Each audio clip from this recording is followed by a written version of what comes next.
What's going on, guys? T2RX6 here, back for another GoBots review. Or should I call it Machine Robo? No, we're gonna call it GoBots. I know that this is Bike Robo, but spoiler alert, they've included GoBot faces. So let's just get this thing right on off of here, and let's go ahead and truly make it a GoBot review.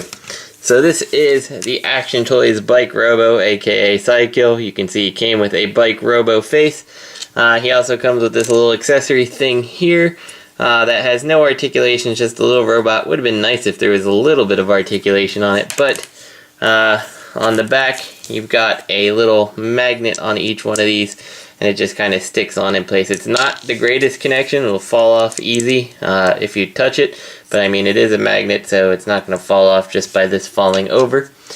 You do have two more Sidekill faces, so it's really more aimed at being Sidekill than it is Bike Robo, because there's only one Bike Robo face and there's three Sidekill faces.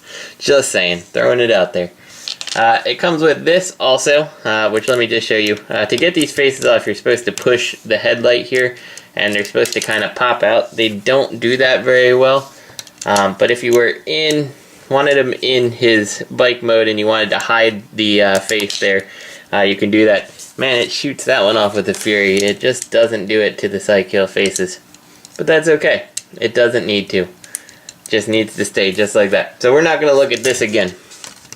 He also comes with some closed hands here. As you can see, he's got the open ones. These just, if we can get it, pull straight out. And then these ones plug in. This one looks a little bit better in the bike mode. In fact, I'm just going to keep it like this, and I'll show you the difference. But here's the regular hands. There's articulation on, I guess, the thumb like this, and then the group of fingers, and then I guess the pointer finger. I don't necessarily understand the articulation. I think they could have just kind of done something like that and just left it like that and it'd be fine, but I mean, whatever. It doesn't hurt to have it. So he also comes with these blast effects, which can't be incorporated into the bike mode in any way, but you pull off the hands and then you kind of have him blasting like that. And actually for GoBots, I think that looks really cool, since they always just blasted using their fists closed like this. So I think that that's a pretty awesome accessory. Now if you're keeping track, the original Action Robo Bike Robo came with an axe. This one doesn't come with the axe. That's it. That's all his accessories. There's two types of hands, obviously the wheels and the faces, and that's it. So here he is for reference with the original Action Toys Bike Robo. You can see he's drastically bigger. One thing that's interesting though is like this is kind of feels like an upscaled KO of this one. Like it's better. It's by far better. You got the silver paint jobs and stuff like that. More pins and stuff. This one kind of is a little bit loose and floppy, and things kind of flop around because of the ball joints and things like that. But you'll find that the engineering, like in the legs, is almost identical to the way the legs here work. In the hip skirts, they fold out here. Pretty much, you're doing the same transformation for this little guy as you're doing for the big guy, and it's evident by that big gap here that I don't really love, and it shows up again on the bigger version. Just another little size comparison. This is my old school Sidekill toy back from when I was a kid. And you can see here just how big of a difference it is. And like, how cool is it to have this toy from being a kid and then finally have something that has Sidekill's face on it. Like, that is so awesome. So last but not least, I wanted to go ahead and bring him next to Megatron here. And honestly, incorporating GoBots into Transformers and my own little like continuity that goes on in my head, I am perfectly okay with this scale. I think he kind of makes Sidekill look like he's this little small, scrappy, crazy guy. Compared to the like much more, strong looking Megatron, but he should not be underestimated. That's just my opinion.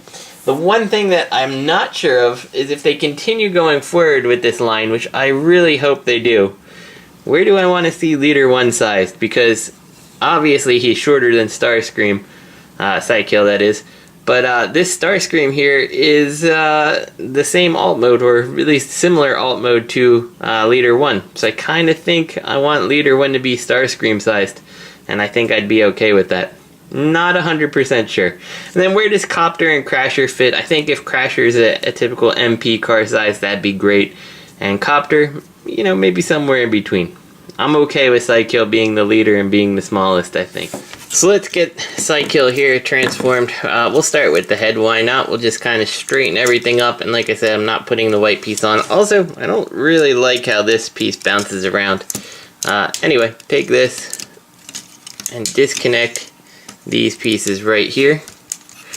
These handlebars are gonna flip back like this, and then you can rotate this around and bring this right back into place here.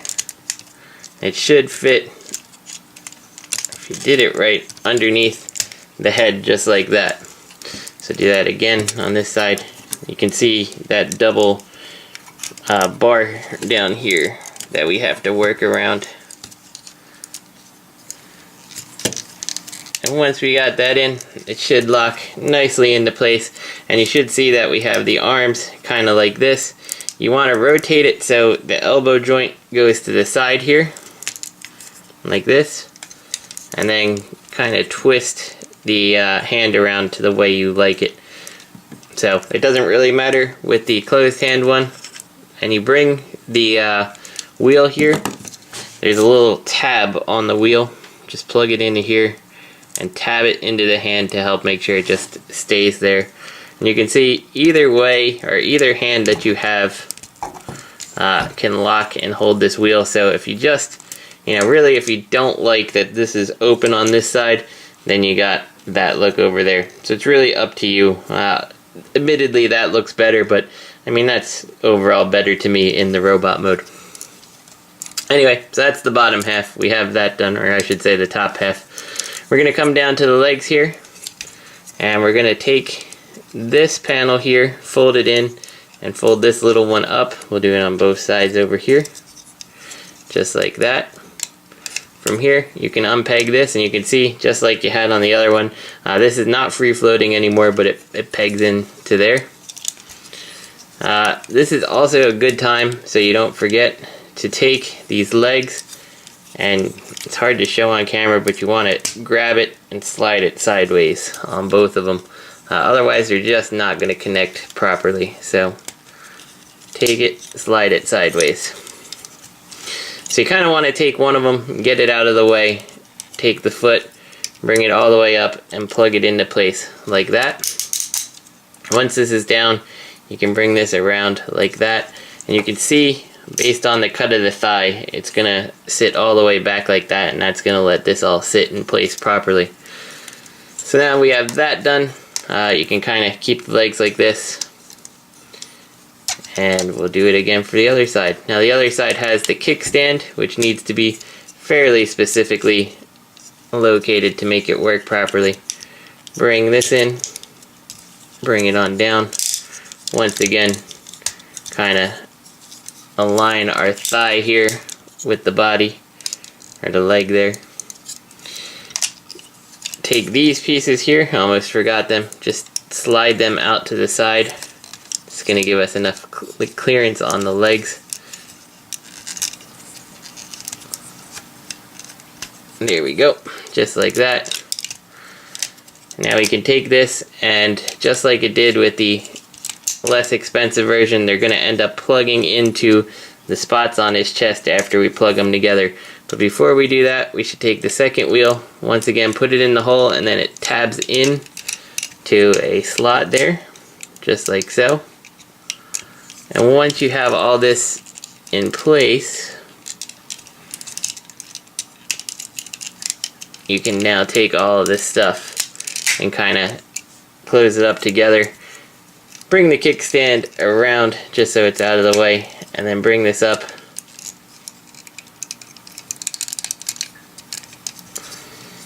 And there we go. We've got our Psykill in his motorcycle mode. I'm going to say the kickstand, I don't know. It depends. If you have the arms stretched out more forward like this, the kickstand works fine. If you bring it in closer, the less that it really works. So something like that I think ends up just overall working best. But yeah, we got Psykill in his bike mode, and I think it looks great. It's a great representation. Obviously the face is visible, but they give you the means to hide it if you want. Would have been nice if they had it on like a rotating thing. But then I guess you couldn't have swapped out the heads, but you know, kind of like they did with that mixer Robo we looked at last week. So here is the original Cykill and the Action Toys first attempt at Bike Robo here, just for size comparison. So a couple quick notes about bike mode, then we'll get out of here. You do have these that you can bring up or down, whatever you kind of want to do. If you want them slightly angled, go ahead and slightly angle them. Here's those blast effects. Once again, there's just nothing we can do with them. It really would have been cool if they had sized the exhaust pipe appropriately. Like, I mean, looks like he's like shooting fire out the back of his pipes, and I guess, well, they're not really spaced apart enough to really work for that. I mean, I guess you can kind of get them to do that and friction in by touching each other, but I think that would have been a cool little thing to do. Just make sure that these could have plugged into there in one way or another, but really there's nothing you can do with it. So let's get this guy back to his robot mode, and let's get out of here. Again, we'll start with the legs. We'll unpeg these. We'll bring the kickstand up, and we'll separate the legs here, unplugging the wheel from down here. It's always this little dance with the legs because you have to kind of have one out of the way when you're working on the other. But go ahead and start by bringing the foot out down here. And there is one thing I want to talk about with the articulation before we get out of here too. So once you have it down here, you can kind of see where the kickstand needs to be to close this whole thing up. And once you have it, go ahead and slide these panels on around, just like so. And there does feel like there's die cast on here somewhere. He's pretty weighty, but I'm not 100% sure what piece is die cast. It might be in the torso here somewhere. It feels a little cold up here, so maybe it is the top piece here. There's a lot of plastic, but there is definitely a little bit of die cast somewhere on this guy. So bring this around just to bring his foot down. Go ahead, fold that down. Fold these little panels down. Straighten his legs and slide his thighs over. There we go. There we go. Just like that. Alright, quick adjustment of the camera there. We're going to go ahead and unplug the wheel from the arms here. Unplug this and bring them down. Like so. Take these little pieces here, slide them down, and slide the head down. And of course, now we're going to eject Cykill's face. You don't want to do it when I need you to come out, but when I don't need you to, fair game, right? So this part here to me is a little bit difficult. I mean, difficult's not the word, but if you try to bring this up, the way that the plastic is made kind of really stresses it. So go ahead and put your finger behind here to ensure that nothing moves. And even then, it can be a little bit tricky, but just kind of, you know, pinch it together like this until it goes together. I don't recommend doing it without putting that little bit of pressure on there. So go ahead and fix his hand here. So once again, bring it on up and pinch it together if you can. There we go. Till it goes together. And that's it. I mean, he's back in his robot mode. He looks great. You can put the tires on him if you want. One thing I wanted to point out here, articulation is pretty solid, double jointed elbow. The head is on a swivel. It doesn't get very much swivel out of it, but I think it's enough. You do have the ab area here, which can ab crunch. Ridiculously slow, but it can be done. The legs here, so they go forward and back just fine, and then they ratchet in and out, but this ratchet is really tight. Like if you grab it by the bottom, it works, but it doesn't feel very good. So my recommendation is put some pressure on the side here when you're operating that, if you're going to adjust it. Other than that, he is awesome. I think he's well worth the purchase if you're a fan of GoBots or Machine Robo, I guess. If you like the original Bike Robo, then I think you'll love this guy. And I think, you know, in my opinion, he looks really good on an MP shelf as an MP GoBot, which is just, to me, a faction of the Decepticon army. So this is T2RX6. I hope you guys enjoyed the review, and I'll see you next time.